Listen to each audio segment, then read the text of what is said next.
I love colors. Let's sing about some. What's your favorite? Red. I like red. Me too. Okay, let's sing about red. Me again. So I have well, I was gonna just come at you guys straight off the cuff, talking to you about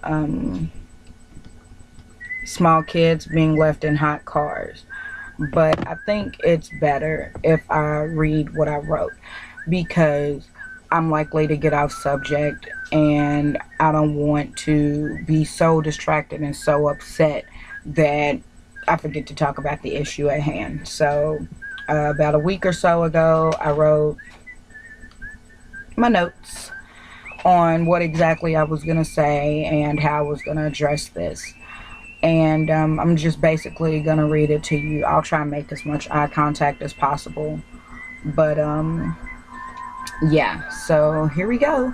Today's video is about all the people who have locked their small children in the car to run in the store, to run some errands, to do this, to do that, and forget about them or aren't quick enough, and then that child dies.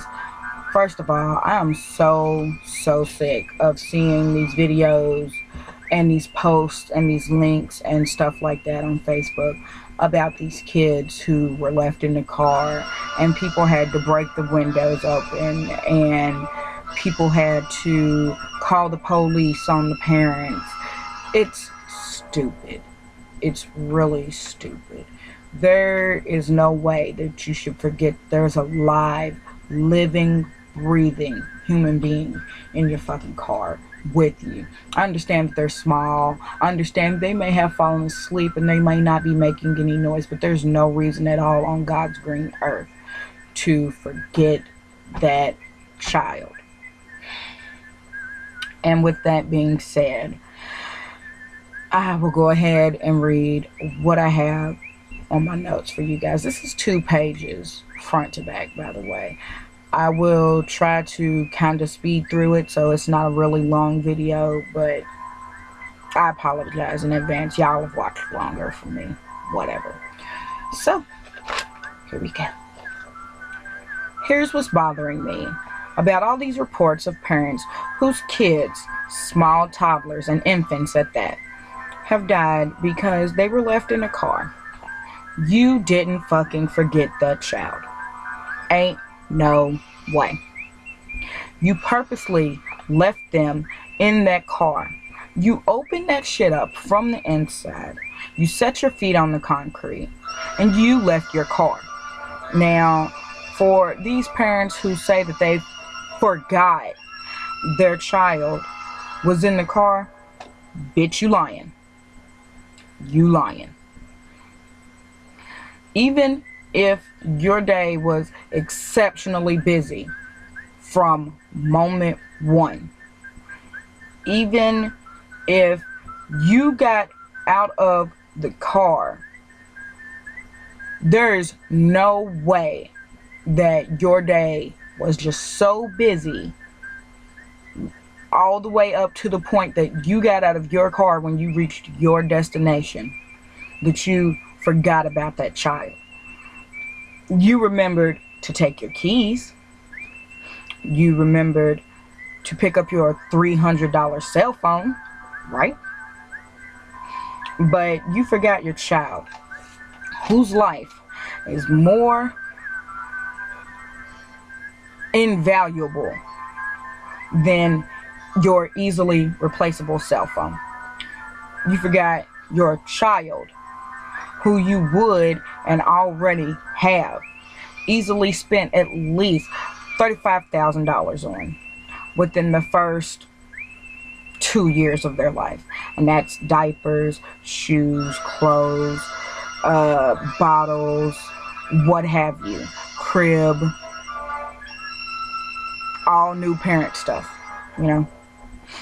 But what does that matter when, you know, you could just buy another car, right? I mean, who cares? Nobody cares about this kid, but hey, I left a dead infant in here. I'm just gonna get another car and forget all about it. Right? Right. I would think that you will remember your child, another human being. I'm just saying. This is something that you've built from the ground up. Took you 9 months in most cases before you could get it. So delayed gratification, really. And another 18 months after you received said gift to understand it and to be able to communicate with it and have it communicate back.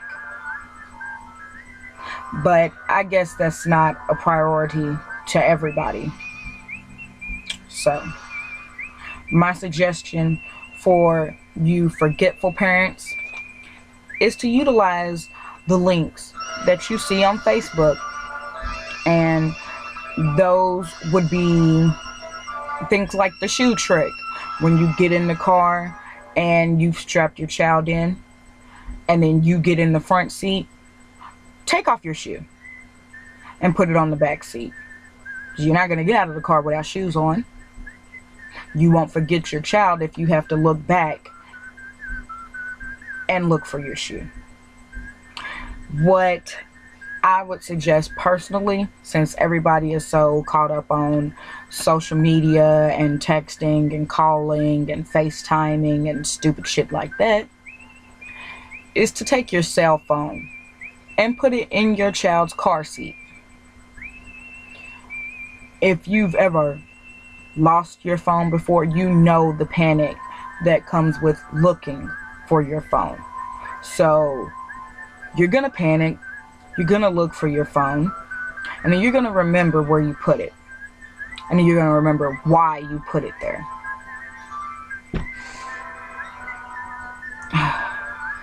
Babies do not have voices of their own, and I am taking it personally to be the voice of little kids everywhere. Take it how you want. I don't care if you're offended. If your child coos and gurgles and takes a pacifier to keep them calm, you should probably take their pacifier, especially if you're one of those parents like I was who had to get the clip for the pacifier because the child kept dropping it. Get the pacifier and keep it away from your child. Clip it onto your shirt or your seat belt in the driver's seat. And when you look down to unbuckle your seat belt before you get out of the car, you'll see across your chest this pacifier clip. And you'll remember, oh right, my kid's back there. Better get them off the daycare, take them where they've got to go, let me get the baby, something. And in the case that your child might be older and a little more verbal, they're entertained with music and brightly colored moving pictures and stuff, give that child your phone. Turn on YouTube and give that child your phone on some cartoon that they like. Or if you don't want the kid to have your phone because you think they might break it or something, get you some CDs strictly devoted to kids. I have the Stephen Fight collection for my kids, and it teaches them their shapes and numbers and colors and how to spell those things. And there's also one with the letters on it. There's a lot of Leapfrog stuff. I mean, you can go to your local school supply store and get this stuff. But when you get in the car with your child, turn on kid-based songs. Now, unless you're just a really big kid, you're going to remember that you're playing these songs for a child. And that will remind you, I need to take the baby out of the car. I have to drop the baby off at daycare. I have to take the kids to school. If you're smart. If you're not, moving on. Let's move on to these lazy ass parents who think it's okay to leave their child in the car while they run inside to go do whatever it is that they're doing in the store or wherever it is that they're doing it at. And you think that you're gonna be really quick and it won't take you too long to get done. So it's okay if you leave the baby in the car with the window cracked.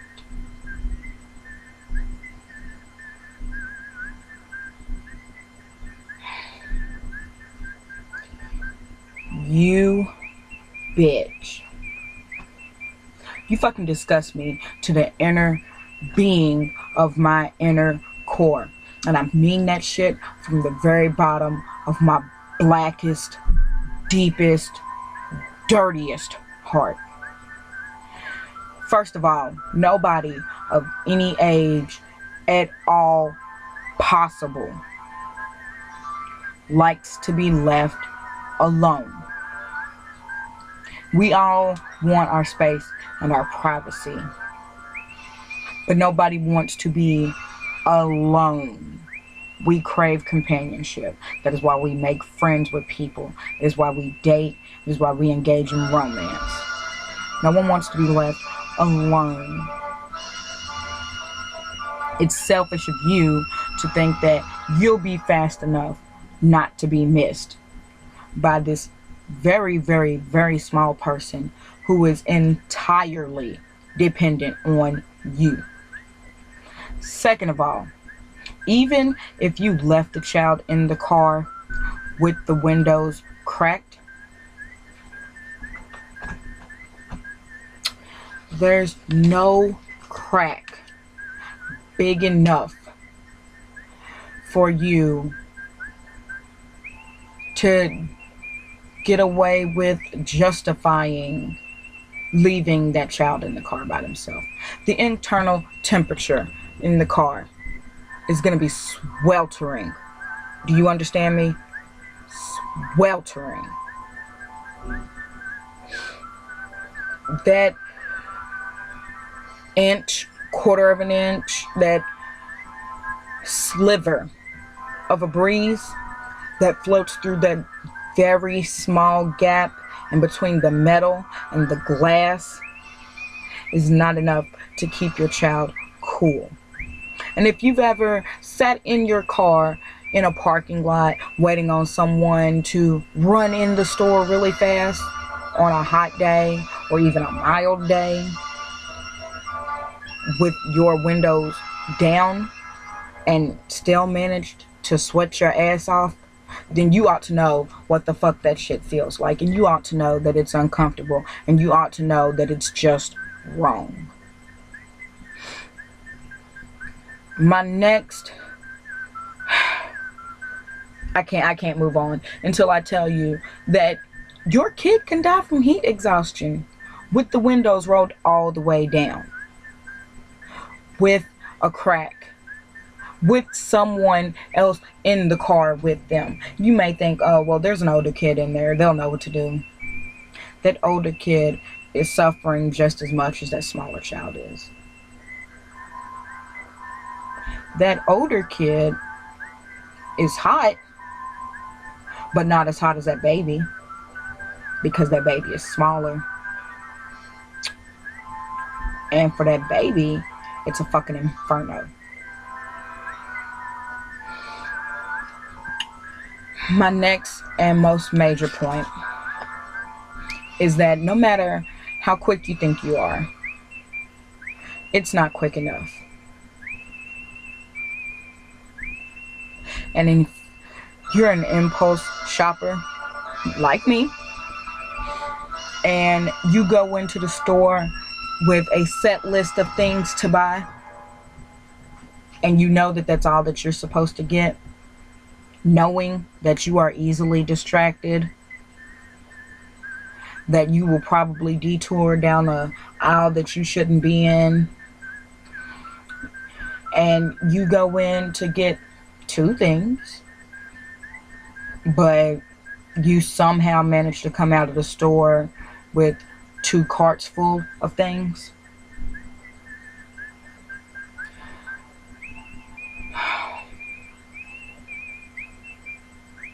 It's needless to say that you've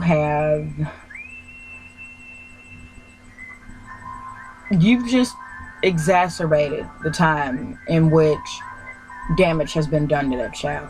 You have drawn out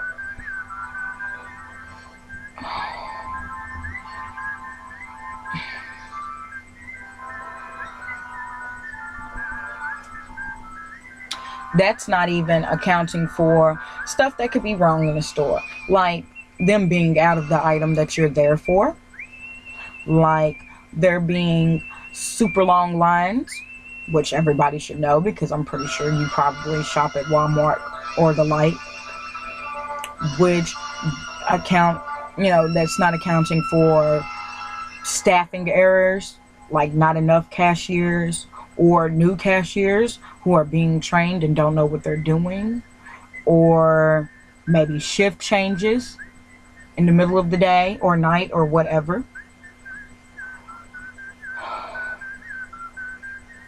Your best just is not good enough when it comes to these kids and that heat. You need to keep in mind the heat index. You need to keep in mind that your child is a person who has feelings that they cannot themselves voice or explain because they do not have the verbal capacity to do so. And you need to keep in mind that if it was important enough for you to get up and to take your child to the store, to the mall, to the wherever it is that you're going, if it was so important for you to take them out of the house with you, then it needs to be important enough for you to take them in the store with you. Your best isn't good enough. And if you can't take them in with you, then you shouldn't have brought them out of the house at all. Find a sitter. Or just don't go. Whatever it is, it can wait. But your child, absolutely, positively, in no way at all, cannot.